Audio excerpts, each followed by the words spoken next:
रियासतनामा देख रहे हैं आप और मैं हूं आपके साथ ही शांत सूदन।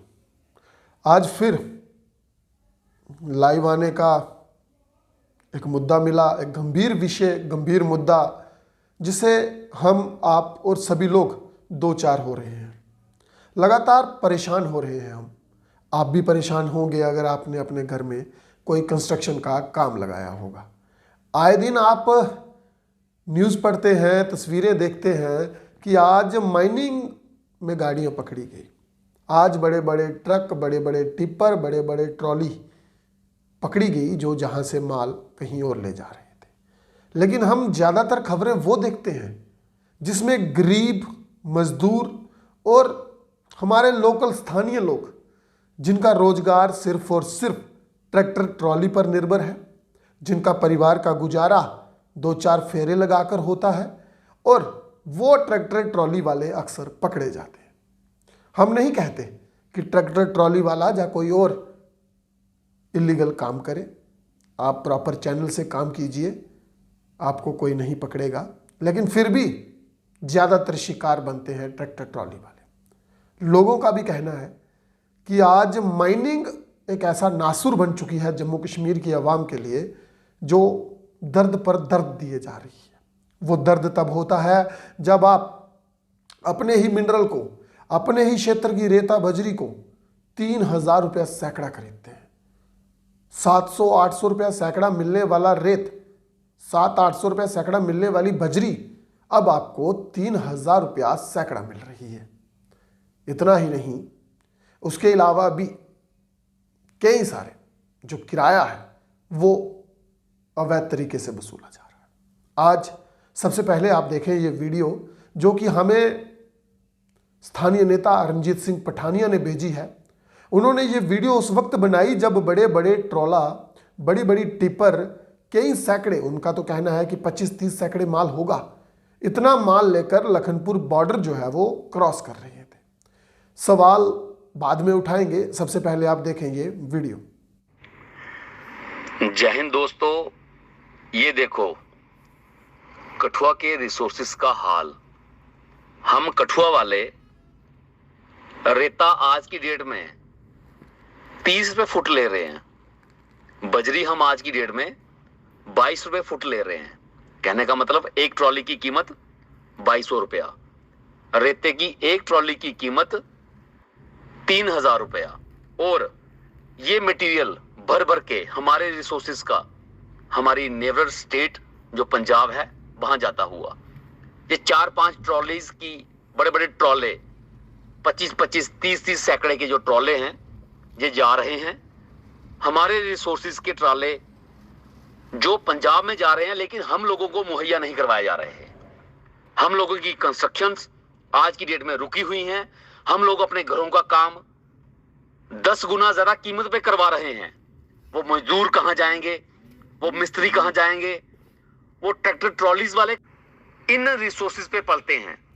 तो लिहाजा मैं जम्मू कश्मीर के गवर्नर जो एलजी मनोज सिन्हा जी हैं, उनसे गुजारिश करूंगा कि इन ट्रॉलों को फॉर्म A4 कहां से मिलते हैं, ये बॉर्डर कैसे क्रॉस करते हैं। हम लोगों के पास यहाँ पे कंस्ट्रक्शन का मटेरियल नहीं है, मगर विडंबना देखिए, पंजाब वालों को मटेरियल हो सकता है हमसे सस्ता पड़ रहा हो, मगर हमारे पास ना आज की डेट में मटेरियल है, ना हम लोगों के पास रोजगार है। तो कृपया करके इस बात का संज्ञान लिया जाए। डीसी कठुआ, डिपकॉम जम्मू और एलजी मनोज सिन्हा जी इस बात का संज्ञान लें कि जो डिस्ट्रिक्ट मिनरल ऑफिसर हैं वो क्या कर रहे हैं, क्या नहीं कर रहे हैं, और इन लोगों पे कौन सा चेक है जो इन लोगों को रोकेगा। और हम लोगों का जो आज की तारीख में डिस्क्रिमिनेशन हो रहा है हम लोगों के साथ, उसका क्या सॉल्यूशन है, उसका क्या समाधान है। जय हिंद। अभी आपने ये वीडियो देखी और आपने सुना भी कि किस तरह से रणजीत सिंह पठानिया ने तस्वीरें आपके साथ बयां की, शेयर की, और आपने उनको सुना भी कि किस तरह से उन्होंने कहा कि आखिर किसकी मिलीभगत से, आखिर किसके कहने पर जम्मू कश्मीर के मिनरल्स बाहर राज्यों में भेजे जा रहे हैं। जम्मू कश्मीर की आवाम तड़प रही है महंगाई से, खासकर इस मिनरल की महंगाई से, और माल जो है वो बाहर भेजा जा रहा है। सवाल यह है कि आखिर क्यों हमारे यहाँ की उपज को, हमारे यहाँ के मिनरल्स को बाहर भेजा जा रहा है? क्या हमारे लोगों को रेत बजरी की जरूरत नहीं? आखिर हमारे लोग ही रेत बजरी 2,500-3 हज़ार रुपया सैकड़ा क्यों खरीदे? हमारे यहाँ की अपने घर की खेती है और हमें ही जो है वो महंगी मिल रही है। आखिर क्या कारण है? क्यों जम्मू की आवाम को लूटा जा रहा है?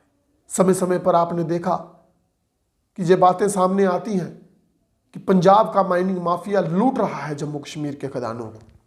जम्मू कश्मीर के जो खजाने थे वो इस वक्त लुटाए जा रहे हैं। आपको ये भी बताऊं कि पिछले कुछ समय तक माइनिंग पूरी तरह से बंद थी, लेकिन उस समय भी कई सारी तस्वीरें ऐसी आई जिनमें बड़े पैमाने पर माइनिंग के मामले देखने को मिले। लेकिन विभाग भी चुप, इंतजामिया भी चुप, पुलिस भी चुप। हाँ, कभी कभार आप देखते ही हैं कि खबर दिख जाती है कि आज ट्रॉली पकड़ी, लेकिन सरगना आज तक नहीं पकड़े गए कि आखिर किसके कहने पर माइनिंग का सारा खेल चलता है। आखिर कौन लोग हैं जो लखनपुर से बिना फॉर्म के बड़े बड़े ट्राला जो है वो पार करवाते हैं? आखिर किसके कहने पर बेखौफ होकर इलीगल माइनिंग में लिप्त लोग, इलीगल माइनिंग में लिप्त माफिया यहां से 25 से 30 सैकड़ा का ट्रेलर, जिसे हम बड़ा ट्रॉला कहते हैं, उसे कठुआ से पंजाब ले जाता है? आखिर किनकी मिली भगत है? आखिर वो पुलिस जो 24 घंटे चौकन्नी रहती है लखनपुर में, आखिर वो पुलिस जो लखनपुर टोल प्लाजा के इस पार भी उस पार भी 24 घंटे मुस्तैद रहती है, उनकी नाक तले इतनी बड़ी स्मगलिंग कैसे हो जाती है? स्मगलिंग इसलिए क्योंकि आपने कल भी वीडियो देखी होगी जिसमें 6 गाड़ियां पकड़ी गई थी। आखिर किसकी शय पर? आखिर किसके कहने पर? आखिर कौन है वो लोग जो इस पूरी कमाई में लिप्त हैं? आखिर किसके कहने पर यहां से 25 से 30 सैकड़ा माल लेकर एक टिपर बिना फॉर्म के, बिना कागजात के लखनपुर का टोल पार करके, बॉर्डर पार करके दूसरी स्टेट में चली जाती है? सोचने का विषय है, चर्चा का विषय है। कुछ तो मिलीभगत जरूर होगी, कुछ ना कुछ लोग तो जरूर मिले होंगे जो लोग पूरा सिस्टमेटिकली इस पूरे तरीके से इन गाड़ियों को रावी तवी से बाहर निकलने से लेकर पंजाब का बॉर्डर एंटर करने तक शय देते होंगे, जो इनकी रक्षा करते होंगे, इनको बचाते होंगे और पूरे प्री प्लान्ड तरीके के साथ इनको पंजाब में एंटर करवाते होंगे। आखिर क्या करता है खुफिया तंत्र? आखिर क्या करती हैं सुरक्षा एजेंसियां और जितने भी विंग हैं जिनका ये काम रहता है कि कोई भी अवैध काम जिला कठुआ में ना हो, कोई भी अवैध तरीके की स्मगलिंग जिला कठुआ में ना हो, चाहे वो पॉलीथीन की हो, चाहे वो दवाइयाँ हो, चाहे अनवांटेड कुछ ऐसी चीज़ें हो जो कि बैंड हैं, कॉन्ट्राबैंड जिन्हें हम कहते हैं, अगर वो चीज़ें पकड़ी जाती हैं तो इतना बड़ा ट्रॉला क्यों नहीं दिखता? क्या ट्रॉला ज़्यादा बड़ा है शायद तभी नज़रों में नहीं आता, या फिर इन ट्रॉलों को पार करवाने वाले लोग बड़े हैं शायद तभी नज़र नहीं आता? कुछ तो कारण है, दाल में कुछ तो काला होगा जिसके चलते इतना बड़ा ट्रैक्टर, इतनी बड़ी टिपर, इतना बड़ा डंपर जो है वो नहीं दिख पाता। आखिर क्या कारण है? जे आप लोगों को समझना है, आप लोगों को जानना है कि किस तरह किस प्रकार आप लोगों को लूटा जा रहा है। आपके खनिज हैं, आपके मिनरल्स हैं, रेत बजरी आपकी खड्डों की है, रेत बजरी आपके एरिया की है, पत्थर आपके हैं, लेकिन आपको अपनी ही चीज़ों के 3 गुना ज़्यादा पैसे देने पड़ रहे हैं। क्यों देंगे आप उन चीज़ों के 3 गुना पैसा जो कि आपके अपने हैं? रेत अपनी खड्ड की है, बजरी अपनी खड्ड की है, फिल्टर अपनी खड्ड का है, कंकर सब कुछ अपनी खड्ड का है, और लेकिन उसके बावजूद भी आप 3,000 रुपये सैकड़ा खरीद रहे हैं। सोचिए, इस चीज़ पे विचार विमर्श जरूर कीजिए। विचार करेंगे शायद तभी आपको कुछ हल मिल सके कि आखिर किस तरह से एक ऑर्गेनाइज्ड लूट के माध्यम से, एक ऑर्गेनाइज्ड वेल प्लान्ड तरीके से आपकी जेबों पर डाका डाला जा रहा है, आपकी जेबों को खाली करने का प्रयास किया जा रहा है। और आप मजबूर हैं, आपको देना ही पड़ेगा। अगर आपने अपने सपनों का घर बनाना है, अगर अपने कोई और काम करवाना है कंस्ट्रक्शन से रिलेटेड, तो आपको 3,000 रुपये सैकड़ा रेत खरीदनी होगी। नहीं खरीदेंगे तो क्या करेंगे? घर का काम नहीं लगेगा, घर का काम नहीं लगेगा तो घर कैसे बनेगा? लेकिन इस तरीके को, इस पूरे पहलू को, इस पूरी खबर के पीछे के पहलू को समझने का प्रयास कीजिए। एक तरफ बड़े बड़े डंपर यहाँ से दूसरे राज्य में चले जाते हैं, लेकिन आपके ही घर का, आपकी ही ज़मीनों का, आपकी ही खड्डों का मलबा आपको नहीं मिलता। किसकी मिली भगत? कौन जिम्मेदार है? क्या हम, क्या आप, या सिस्टम में बैठे लोग, जिन्हें हमारे कल्चर से, हमारे पदार्थों से, हमारे मिनरल से कोई लेना देना नहीं। उन्हें मतलब है सिर्फ एक ऑर्गेनाइज्ड लूट से, उन्हें मतलब है सिर्फ और सिर्फ जम्मू कश्मीर के खनिज पदार्थों को लूटने से और रेवेन्यू कमाने से।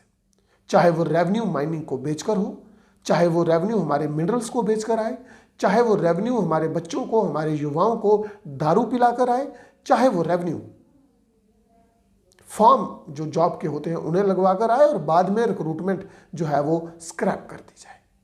ये सोचना आप लोगों को होगा। आज के इस खास विषय में बस इतना ही। आप देखते रहें रियासतनामा। धन्यवाद।